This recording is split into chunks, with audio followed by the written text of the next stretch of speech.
In a matter of seconds, we're going to be joined by Payton Talbott. Oh, is he there? Yeah, I'm here. Oh, hey, Payton's there. They didn't tell me. Payton, can you hear me? Hey, what's up, Yep. Payton? How are you? What's up, guys? Sorry, I'm good. How are you? I didn't realize that you were there. We're in a different studio here. We're still in Vegas, in your home state. Going to New York tomorrow, so we're doing things a little bit differently, but I'm very appreciative and thankful and grateful that you are here, and I'm so excited to talk to you. I've been wanting to talk to you for a while. I've been hitting up your manager, Lloyd, but I know a lot has been going on. Congratulations on the win. It was great to see you back. I loved the way you performed. The way you spoke about the comeback was really impressive. The thing that you said to Joe Rogan in the aftermath, and I'm going to botch this, something to the effect of, now I feel like a real fighter because I have the whole scope. I've seen it all. I've been through the wins, the loss, and I've come back. Was, as usual, very profound and very thoughtful. So kudos to you on all of that. Congratulations. Thank you. Very much appreciated. Yeah, I had a really good week. Enjoyed the opportunity and then just like rising to the occasion. It was awesome. Can we go back, because I haven't talked to you since January, so just for chronological purposes, in the aftermath of that fight in Inglewood, how did you deal with it? First time that you suffered a defeat, how were you handling it in the immediate aftermath? As good as I could. I mean, like I said it during media week, but I didn't take it lightly because, I lost the fight, but just like when you go down to like a primitive level of things, like if the ref wasn't in there and it was me and him, like he would have killed me. And I don't take that lightly, like it's deep. So, yeah, it just like kept me up. Um, like late at night, I just had trouble, like, I don't know, just coming to terms with that. So I use that to fuel a lot of my training. It actually took me quite a while to get back to training because I had just really bad vertigo episodes, for about like a month or two after the fight. But once I got that fully healed, then that was like my main motivator for training, and it actually helped out a lot. The vertigo, was it as a result of the fight, or was there something else going on? No, well, it happened during the fight. It was in Wow. the third round when it got really bad, and I don't like to make excuses or anything. Like he compromised my body to get it there. So, yeah, like that third round when my head hit the cage, like the last time I got taken down, I couldn't really tell left from right or up from down. Wow. Had you ever experienced anything like that before? No, I mean I've got drunk and got the spins pretty bad, but this is like that times 10. Like it's probably one of the most intense things I've ever experienced. Like it I wouldn't wish that on anyone. Like it's truly a terrifying feeling. And any lingering effects of that in like the last couple months as you were gearing up for the fight, or even after the fight, did you feel anything remotely close to that? No, I think it was some crystals in my ears or something because I stopped going to this like hyperbaric chamber and I think the pressure changes were messing with my ear and I noticed like when I'm on long flights it'll kind of like feel like it's coming back. But no, I didn't really deal with it at all. I think after the fight I got pretty drunk and I might have felt it, but I might have just been super drunk. When you say crystals in your ear, what do you mean by that? That's just like what the doctor told me. There's like really small like cells that Oh, are wow. similar to like crystals inside of your ear that like control your equilibrium and like where you like think you are in space. Okay.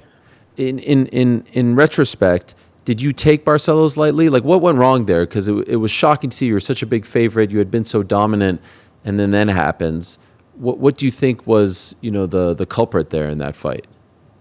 I think the biggest thing was just not I didn't have a great training camp. I had a lot of stuff going on just in my personal life outside of fighting and I spread myself way too thin. Even fight week was just like ridiculous for me. Like you can see in my interviews, I'm just like not in a good headspace. Like I just look really tired. And yeah, I was just going through a lot of personal stuff, um, which didn't really allow me to show up to like training sessions. I didn't like actually feel healthy. Like I didn't feel like a healthy person, which is crazy because you're going into a fight with a vet. But yeah, that was like the main change was just like making sure I had a good camp. Um, Do you think you should have pulled out? Do you think you should have not gone through with it? No, Okay. because I thought I was going to get away with it. I Ah. thought, I have like really high expectations for myself, and I was like, I always know how I perform in the cage. Like I always show up, but that's not always the case. Like you have to prepare. It comes from like hours and hours of doing the right thing, getting enough sleep. Like I wasn't sleeping at all. Yeah, I could just go on and on about it. And so, do you feel like you learned enough lessons? Like, were you completely different this time around? This camp, was it a totally different scene? Yeah, it was much different. Like I'm still so fresh to it that everything is still kind of new to me, but I am getting sort of like a good blueprint to follow Oh. myself. And so, I'm wondering if this has anything to do with it. I noticed social media, your YouTube page, which I'm a big fan of, a lot less activity. Was that part of the problem? Were you doing too much there as well? Um, yeah, I mean, I think it just speaks to like how busy I was. Like there was like so many things going on in my life that I didn't even feel like I could do as much with the YouTube. But are you talking about lately, like the Yeah, last even month or two? yeah, no, even in the build up to this fight, I feel like you've been a little less active, unless I'm wrong. Oh yeah. Yeah, I mean, I just tried to prioritize like training and what's important. I still love doing a lot of that stuff. Like I put out one video that was my techno album. It was just like a visualizer for it, but like I didn't even carry a lot of the bulk of that work other than like shooting the scenes and making the music. Like I leaned on William a lot to edit that and film it and yeah, just like it didn't make sense to like force doing all this stuff on the side if I was like this stuff doesn't even matter if I'm not doing my one important job. What was going on with the fight? Why did it seem like you were on the card, but you couldn't get the opponent right, or they didn't announce it until a couple of weeks out? Did you know you were fighting him, and or what? Like what? Why did it seem like it was all happening at the last minute? I had been trying to get on the card for a long time, and it sounds like me and Felipe might have had the same opponent at one point. Um, which I think his like last name is Martinez. I always forget his first name. Um, and then I don't know, they were talking about Yanez, and then something happened. Like there are a lot of people. Like I said yes to everyone, and then just nothing ended up getting signed. So I got to like 3 weeks out, and I was like, I still haven't heard anything. I don't think I'm gonna fight. Like I was literally on my way to all you can eat sushi because I was like, I'm gonna get fat. And then they texted me when I was on my way about Felipe because I don't think they really wanted to make the fight because we're two prospects. They wanted us both to be on the card fighting different people, but like we're both game and neither of us are scared. So of course we said yes, and that was like 2.5 weeks before the fight. And so what was interesting was I think this was the first time, maybe in your MMA career, definitely in your UFC career, that you were the underdog. He was on an incredible run.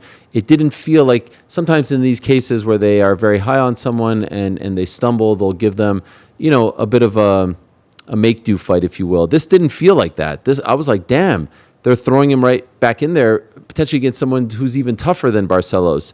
What was your read on the opponent selection? Did you feel like they were trying to test you? Did you feel like there was anything more to it? Because I was surprised that it wasn't, someone who maybe was on not the streak and didn't look as good as he had looked as of late. I just took it as an opportunity. I think that they didn't really want to make the fight, but since we both gave consent, we were both like cool with it. I think they just like went out on a limb and trusted us and let us do their thing. Um, as far as like our managers go, like they had mixed feelings about it, but I had like a lot of confidence in myself and the way I've been showing up to train the last couple of months. Um, but I mean, before I was supposed to fight Lima, I was still, aiming for guys that were ranked much higher than me. So it's not like, I'm not gonna just like try to take a bounce back fight just because I got put in a tough spot. Like the plan is still the same. You're like I said, you were coming off of something you never experienced before, and you just said the word confidence. How was your like in fight week, the night before, in the locker room, coming off an experience like that? You always strike me as a very confident guy, but was that wavering? Were you questioning yourself because of what happened in January? A little bit, it's a little nerve wracking, like thinking that you are somebody and then it gets tested and you come up short. Like there were definitely like some, mental things I had to work through, a lot of doubt. But I just let it motivate me and I let it push me to go extra lengths so that like, at the end of the night when I'm sleeping, I'm like, well, I did everything I needed to do today. Like there wasn't really much more I could have done. So When you say you had to work on things, did you do that on your own, or did you talk to someone? Did you have someone who was guiding you through that? How did you get over that? no, I just did it on my own. Wow. I, No I sports pretended to. psychologist or guru or mentor or someone like that? No, as much of it as I studied in college, I hate having to like use it for myself. Yeah. Or I guess with somebody else, I use the techniques, but nobody needs to know. Yes, no, I get it. And what about that answer to Joe, which I love, the full scope answer? Now you feel like a real fighter. Is that a thing? Like, did you really not feel like a real fighter until you suffer a loss and come back from it, or is that only something that you could say in the aftermath? Like, oh wow, now I've learned some things that I didn't know about because I went through this. Yeah, I think that's more aftermath. It's like you just think you're somebody, and then something slaps you in the face, and you're like, oh, okay, I guess I have this to worry about. It's like probably similar to when you have a kid. It's like you just look at life differently. It changes your perspective. Um, and like I said, I have a lot more empathy for, fighters and their journey. And like we fight so many times, it's crazy to assume that we're going to be perfect every single time. There's going to be things that happen in your life. There's going to be obstacles that, sometimes you just like don't fully rise to the occasion. Um, but yeah, I thought I was a fighter. I Huh. felt, you know, I would have thought that I was, but now, like, yeah, after having gone through that, I feel much more like one. So you use the word empathy. I'm wondering, you're known, or you were known for some of your post fight celebrations. Does that mean that you wouldn't do that anymore because you know what it feels like to be on the receiving end and you don't want to make that person feel worse? Or am I looking too far into it? No, You're still no, like celebrating is whatever. I just mean like meeting people that, have a good amount of losses on their record, or like meeting somebody right after they lose and like not just mentally writing them off like, oh, he has a loss. Like it's really not that big of a deal. And it's just like a lot. It's not just a loss. Like it's very traumatizing for some people. It's heavy. It's like every single loss is an opportunity. Somebody might have been able to kill you in a street scenario. So, yeah, I just look at it with more weight now. so here you are fighting again. International Fight Week seems to be a good spot for you. Do you want to fight for a third time this year? Are you looking to get in three? It would seem to work out perfectly once you fight in January and then June. What are you thinking? Yeah, I would love to get another one in by the end of the year for sure. I'm gonna take most of July to work on some other stuff that I put off for the fight, and then I'll be right back to it. Are we growing the hair out? Is that one of the projects? Yeah, we'll see. I don't know. Might I might try to piss some people off and just go bald. We'll No, see. you can't. What? We got so mad when you cut off the hair before. You're gonna go straight bald, like shorter than this? Ariel, I have a beautiful head. You I should know. see pictures of me bald. I know. I don't It's doubt it, but kind of crazy. it's an incredible head of hair. Yeah, we'll see. I do like my hair. I'll probably grow it out.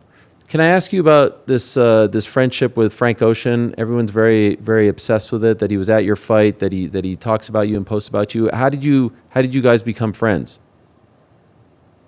He just reached out to me after my fight a year ago on International Fight Week, and we've just like kind of kept contact. We've hung out a couple times, and we just like had a lot of appreciation for each other in our respected careers. Is that surreal? Like, he's a gigantic superstar. He just reached out to you. Was that surreal when you got that message? It was kind of strange, like just unexpected at first. That's like the last person I would have Yeah. expected, but like after meeting him, like no, he's just like a normal person. He's a very special person and like very gifted and just like brilliant. But I don't know, he's just a person. Is he a fight fan, or was a fight fan, or did you make him become a No, fight fan? no, he's not a fight fan. Wow. So how did he stumble upon you? Like, how did you get on his radar?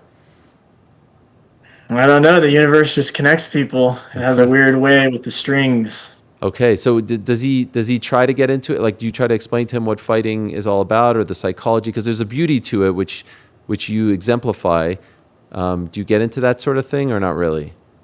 Yeah, I mean, we there's a lot of parallels between being an artist in martial arts as well as music. And I don't know, we can get into talks just about how similar it is with performances and curating your craft and your image, and we talk about it in that way, not so much like, do you see that one too? Yeah. No, I get it. Were you a fan? I'm assuming you were a fan of his music. Yeah, huge fan. That's I crazy. love his music. I think he's super talented. Favorite song is probably like DHL, as well as many others that I could name.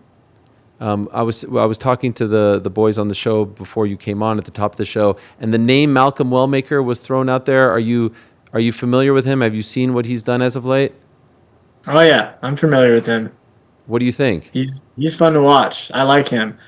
Really cool story too. Yes. That's very sweet. Yeah, I'm a fan. I'd like to see more tape on him. His finishes are just like so fast. I hope we see him in a little bit of a war soon. But yeah, I definitely could see that happening in the future. We're both not going anywhere, and he like got to the sport late, kind of like I did.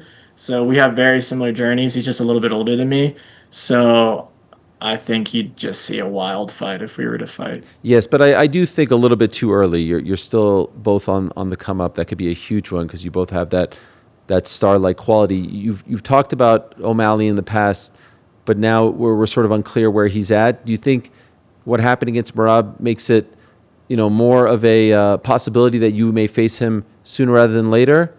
Is he someone that you think you can get to in the next year or so? Maybe in the next year if I really like get after it. I think I was gonna get up there either way, eventually. I truly believe that. But there's a lot of guys in the division that are just tough like that I would put on a great fight with. Like Malcolm's one. I'd like him. Yeah, I'd like to see him against a wrestler and see how he does. I know he's like super strong. But O'Malley's another one. People were talking about Cody at the press conference. Adrian, of course. Martinez. I don't know his first name. There's a lot of guys in the weight class that, yeah, it's probably gonna happen. Cody's coming off a loss. Is that just more of like a legacy thing because he's a former champ and a big name? Yeah, I respect the dude. I think everybody kind of does Yeah. because of what he did in the division. But like, I still haven't even talked to my manager yet about what the next move should be. So I don't even know where our rankings are. I still haven't even checked. So, but yeah, we're all under contract. So there's no running away. And what about this Flies of Lars? What is Flies of Lars? Files. Files. I can't read correctly. I'm sorry. Files of Lars. That sounds. Dyslexia. By the way, Flies could work as well. Well, first of all, who's Lars? Oh, Lars is the guy with all the files. He's the guy that I consult to for all the music. He kind of just takes hold and just like crafts beautiful music pieces. So this is a film and a music project that you worked on Yeah. that people could get on Spotify, YouTube. Yeah, well, I did the video on YouTube with like some characters, and every character had their song or whatever. And then I released the album on Spotify a couple days later with some extra songs. And I plan on hopefully doing more with Incredible. Lars. Lars. And you're not Lars. Huh? Are you Lars? No. Okay. Are you in it? Am I in what? In the film? Oh yeah, like I played a lot of those characters. Oh. Me and Lars just trade places. We're interchangeable. Oh, okay. He's Ooh, in okay. control sometimes. Sometimes Peyton's in control. Oh, this is like your alter ego. Is No. this like Eddie Murphy and Nutty Professor? Like you play different people, or Coming to America? Maybe I don't know if the references will. I don't know the rap. Come on, you've not. You've definitely. I know heard of Eddie him. Murphy. Okay, Nutty Professor, Coming to America. No, you're not that I young, haven't seen it. but you've heard of it. at the very least. Yeah, it sounds familiar. He Yeah. just plays multiple different people in the movie, so I'm getting the vibe that this is what it is. I need to check this out. This is you playing at least one other character, if not more. Yeah. I love it. Okay, that's good stuff. Another one, Austin Powers, Mike Myers. Do you know that one? I know Austin Powers. He plays different characters. Fat bastard. Oh, yeah, he did. Yeah, That's right. yeah. Classic. Yeah. No, yeah. In the video, I played like all of the different characters. Oh, amazing! Wow, that's incredible. Multi-talented. And could I ask, like, now, will you take time off? Will you let your, now that you get the weight lifted off your shoulders, you're back on track, or is it right back to it? No, I mean, I feel super healthy. I'll be in the gym tonight. Wow. Just moving around and hanging out with the team. And there's just like still so much to work on. Like I'm still super young, and even in that fight, I've like picked it apart already and found so many things to work on. So, like I said, I have some stuff to do in July to catch up on outside of fighting, and then I'll be right back to it. Is it accurate to say a weight has been lifted? Do you feel like you're back to your old self? Yeah. Well, not so much back to my old self. Like I never really left, but I am proud of myself and like, yeah, the weight has been lifted in terms of I don't have as much of a chip on my shoulder. I love the Tenori stuff. Shout out to them. Don't you have one like with like a brain scan on it? Part of your Yeah, Is that like your actual brain scan? that is my actual brain scan. Jeez Louise. We did another merch collab for this fight, so I was hoping that me or Felipe would have gone out on our shield that night, but the finish didn't come. But yeah, we worked on those clothes. That is my brain scan, and on the front of the shirt, I think it's an MRI of my shoulder when I like tore my trap and I crashed on my motorcycle. Wow. And why the brain scan? What does that represent? That's just me. I hate putting my name in my brand and like, hey, it's Payton Talbott. So that's like, it's my brain. Okay. And like, not everybody has to know, but the people that know. IYKYK. Yes, exactly. When did you tear your shoulder, by the way? That was like a month and a half before my Contender Series fight. Oh, geez. Yeah, I like couldn't even lift my arm for a couple days. I was freaking out. Like that was terrible. And what was the injury? It was just a partially torn trap muscle. So Jeez Louise. it wasn't like super major. I didn't need surgery, but I like have family first over here in Reno, like really rehabilitated me and helped me, as well as a body worker named Anthony Bordoni here. Incredible. I love that you put that out there. It's great stuff. The Tenori stuff is great. I have some as well. Shout out to that whole team out there, and shout out to you. Great to see you back in the winner's circle, so to speak. Great bounce back performance. The grappling was amazing. Your poise, your smiling at the end seemed like you really enjoyed yourself. So all in all, A+ performance. Welcome back. Congrats, Payton. Enjoy a bit of time off, and looking forward to seeing you back in there back into the year. Will do. Thank you for having me, Ariel. It's good talking to you. As always. Yes, sir. Thank you. Thanks for watching this video. Before you go, if you haven't already, hit that subscribe button for us. Also, give us a thumbs up, leave a nice comment. These things go a long way. And while you're here, do check out the rest of the channel. We've got live shows and full interviews, clips, and a whole lot more. We're doing big things here, and we appreciate your support very much.